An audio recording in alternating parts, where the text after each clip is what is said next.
Welcome to humanity's connectivity to the divine. Selections from the Kabbalistic Zohar, Part 1 of 2, on Words of Wisdom. Kabbalah is the ancient mystical school of thought of Judaism.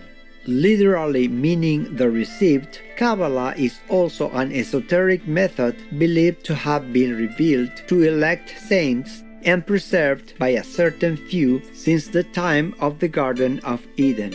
Kabbalah aims to explain the relationship between God, the unchanging and eternal Ein Sof, or the infinite, and God's creation, the mortal and finite universe. Kabbalists developed their own sacred texts, especially during the Middle Ages. These texts, however, still remained within the Jewish tradition, as they often worked with scriptures from the Hebrew Bible to demonstrate the extraordinary teachings of Kabbalah. One of the most foundational of the Kabbalistic texts is the Sefer HaZohar, a Kabbalistic commentary on the Torah, which means the first 5 books of the Hebrew Bible. The Zohar, which scholars believe was recorded mainly by the 13th century Spanish mystic Rabbi Moses de Leon, presents profound discussions on many topics, such as redemption, prayer, and the nature of God, the cosmos, and souls.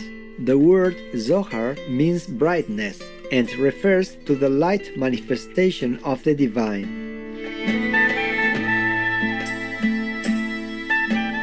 Today, we would like to present selections from the Greater Holy Assembly, a volume of the Zohar where Rabbi Schimion led a group of holy sages through a discussion on the attributes governing the laws of physical reality as symbolized by the features of microprosopos. Although the human mind is separate from the divine, it receives sparks of benevolence and understanding from the divine, as symbolized by macroprosopos, the creator of microprosopos.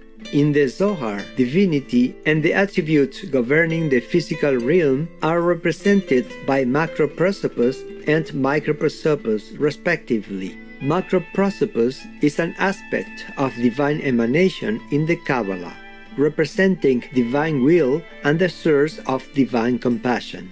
Microprosopos, which is created from macroprosopos, is an emanation of the attributes governing the physical realm.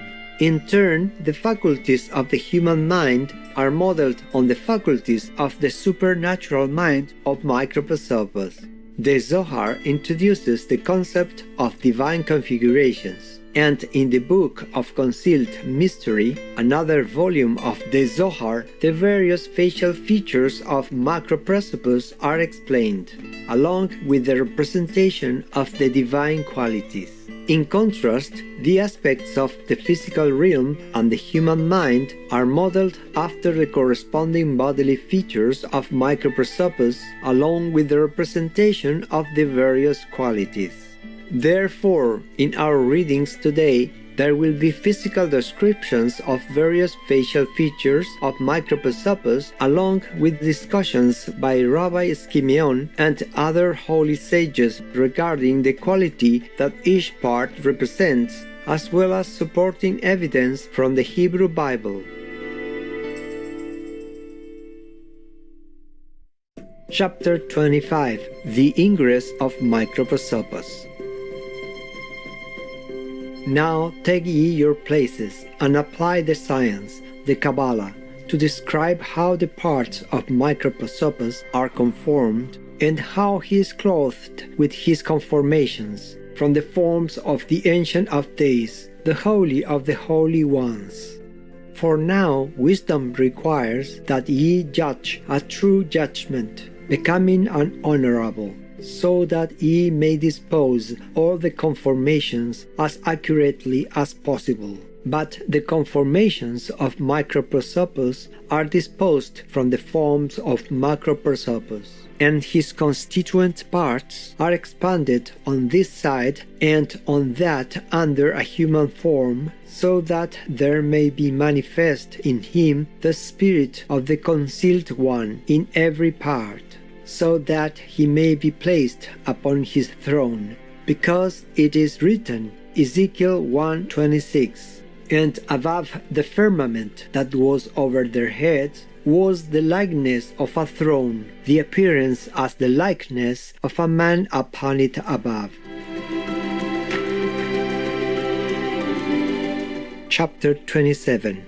Concerning the skull of microprosopus and its appurtenances, namely, concerning the subtle air and the fire and the dew.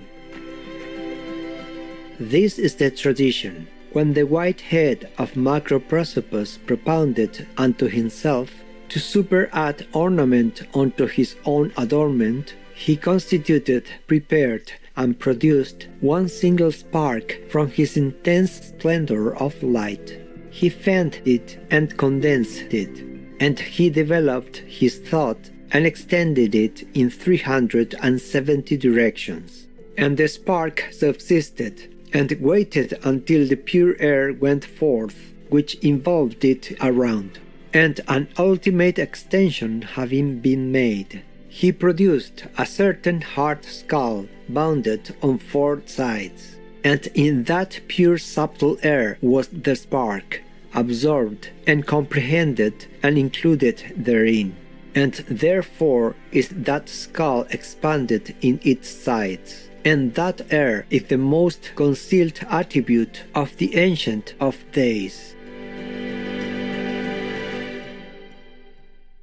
In the spirit which is hidden in that skull, there are expanded fire on the one side, and air on the other. And the subtle air is whirled about it from this side, and the subtle fire is whirled about it from that side. What is the fire in this place? But verily it is not fire, but that splendor which is included in the subtle air, and it shines in 270 worlds, and rigor or judgment is found therefrom, and therefore it is called the hard skull.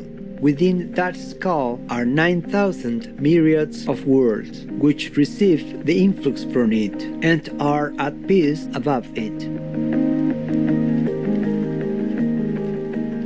In that skull distills the dew from the white head of macroprosopus, which is ever filled therewith, and from that dew are the dead raised unto life, and that dew has in itself 2 colors. From the white head of macroprosopus there is a whiteness in it, which entirely comprehends all whiteness. But whensoever it remains in that head of microprosopus, there appears in it a redness, like as in crystal, which is white, and there appears a red color in the white color. And therefore is it written, Daniel 12:2, and many of them that sleep in the dust of the earth shall awake, some to everlasting life, and some to shame and everlasting contempt. To everlasting life, because they are worthy of that whiteness, which comes from macroprosopus, even from the Ancient of Days. To shame and everlasting contempt, because they are worthy of that redness of microprosopus. And all things are contained in that dew, as is intimated in these words. Isaiah 26:19. Because the dew of lights is thy dew, where there is a duality of expression, and that dew which distills daily upon the field of apples, in color white and red.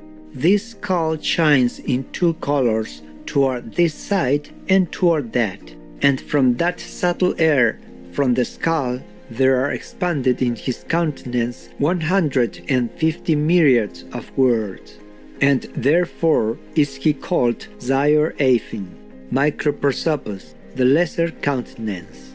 But in that time When there is need, is his countenance expanded and made vast, because he looks back upon the countenance of the Ancient Ones, from whom is the life of the universe. And from that skull there is a place of exit in one place unto those which are below, and they reflect his light towards the Ancient of Days, when they ascend in numeration beneath the wand. Therefore is his skull cleft beneath, when the inferiors ascend in numeration. And from this cleavage a reflection of light arises toward the Ancient of Days.